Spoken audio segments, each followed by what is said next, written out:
আল্লামা শহীদ নুরুল ইসলাম ফারুকী রহমাতুল্লাহি আলাইহি বলেছিলেন, পীর যার যার, সুন্নিয়ত সবার। এই স্লোগানের পক্ষে আমরা আছি না নাই? কারা কারা আছেন হাত তোলেন।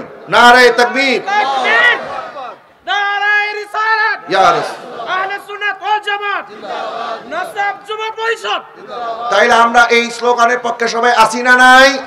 পীর যার যার, সুন্নিয়ত সবার। বলেন, পীর যার যার, সুন্নিয়ত সবার। আমরা সমস্ত পীর মাশায়েখের যারা অনুসারী আছি, আমরা যদি একটা প্ল্যাটফর্মে চলে আসি, এই দেশের বাতিলপন্থী তারা আমাদেরকে ধোঁকা দিতে পারবে না। কথা বলেন না, ঠিক কিনা?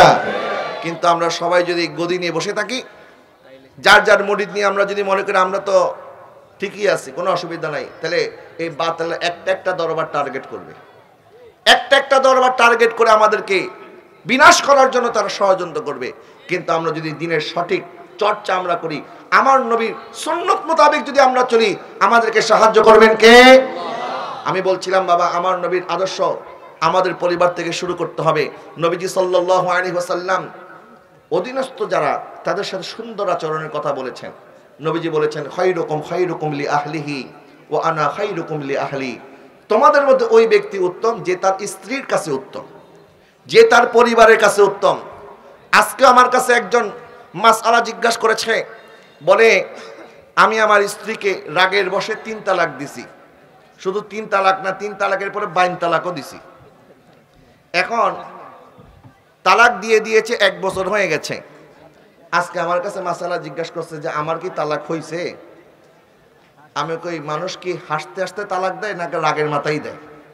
বলেন তো, মানুষ যে তালাক দেয় হাসতে হাসতে দেয় না রাগের মাথায় দেয়? সবাই তো রাগের মাথায় তালাক দেয়। এখন আপনি রাগের মাথায় একজনকে খুন করে ফেলেছেন, আপনি যদি বলেন না তুমি খুন হওয়া যাবে না, আমি তো রাগের মাথায় দিছি, যা হওয়ার তা তো হয়ে গেছে। আজকাল কিছু ভাইরা আছে, নিজের রাগ সম্বরণ করতে পারেন না, এই রাগ আপনি স্ত্রীর উপর মাইরা তারপর রাগ মিটান, সন্তানদেরকে গালাগালি করে রাগ মিটান।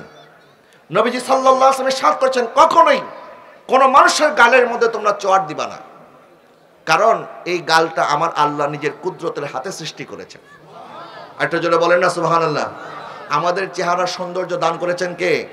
আল্লাহ সুবহানাহু ওয়া তাআলা সাথ করছেন, লাকাদ খালাকনাল ইনসানা ফি আহসানি তাকওয়িম। নিশ্চয় আমি মানুষকে সবচেয়ে উত্তম রূপে সৃষ্টি করেছি। এই জন্য কখনোই কারো চেহারার মধ্যে চর মারা যাবে না। নবীজি সাল্লাল্লাহু আলাইহি ওয়াসাল্লাম স্বামীদেরকে অধিকার শিখিয়েছেন, স্বামীরা তোমরা তোমাদের স্ত্রী হক আদায় করো, তাদেরকে সময় দাও।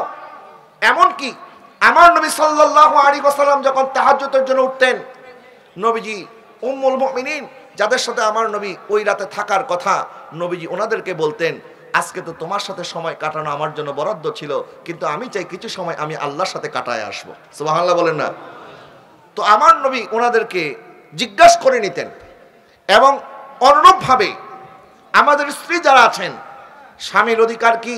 নবীজির সাথ করেছেন, তোমার স্বামী যদি এমন রোগে আক্রান্ত হয়ে যায় যে তোমার স্বামীর শরীর থেকে পুষ বের হচ্ছে, যে সমস্ত পুষ ময়লা আবর্জনা, এটাকে যদি সাফ করার জন্য তোমার জিহ্বা দিয়ে চেটে চেটে সাফ করতে হয়, তাহলে স্বামীর অধিকার হচ্ছে ওই স্ত্রীটা তার স্বামীর এই পুষগুলিকে নিজের জিহ্বা দ্বারা চেটে সাফ করতে হবে। সুবহানাল্লাহ বলেন। এবং কোন নারী স্বামীর অনুমতি ছাড়া নফল রোজাও রাখতে পারবে না।